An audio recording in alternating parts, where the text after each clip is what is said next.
In our last video we talked about annoyance, frustration, worry, panic, fear, stress, even just mild irritation, as all being signs that your head is not under your own control.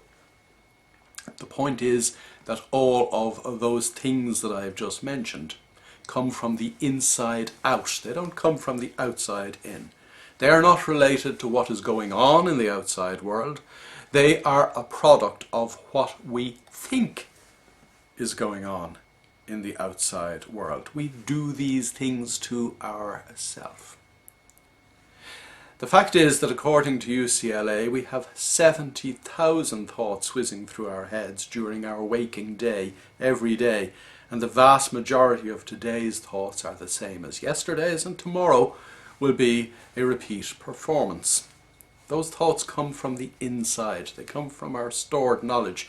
They come from our negatively predisposed mind that sees the glass as being half empty rather than half full, that sees every silver lining having a cloud rather than the other way around. The point I'm making is that in our ordinary everyday lives there is too much thinking going on and not enough seeing, feeling, hearing, smelling and tasting.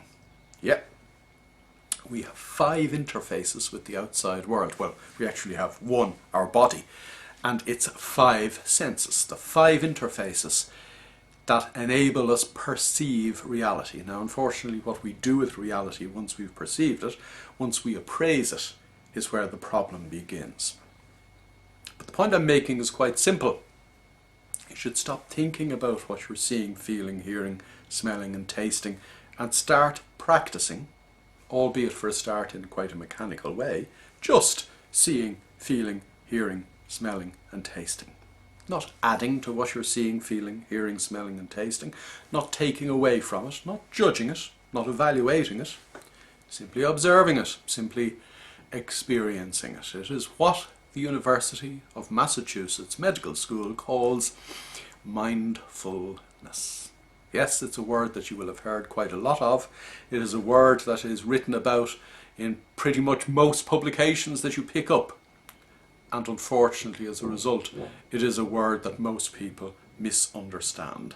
Mindfulness is about experiencing the reality of the moment, in as far as that's possible, non-judgmentally.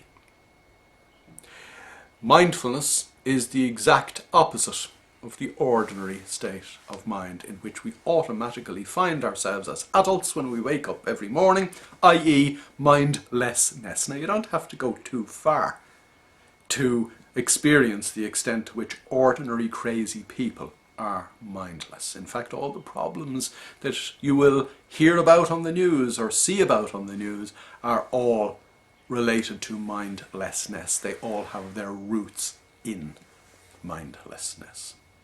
So the point I'm making in this video is that you should stop thinking and start seeing, feeling, hearing, smelling and tasting. And having done a little of that, you might actually start doing. Doing what it is you need to do to get to where you want to go. Because that is not just mindfulness, that's purposeful mindfulness.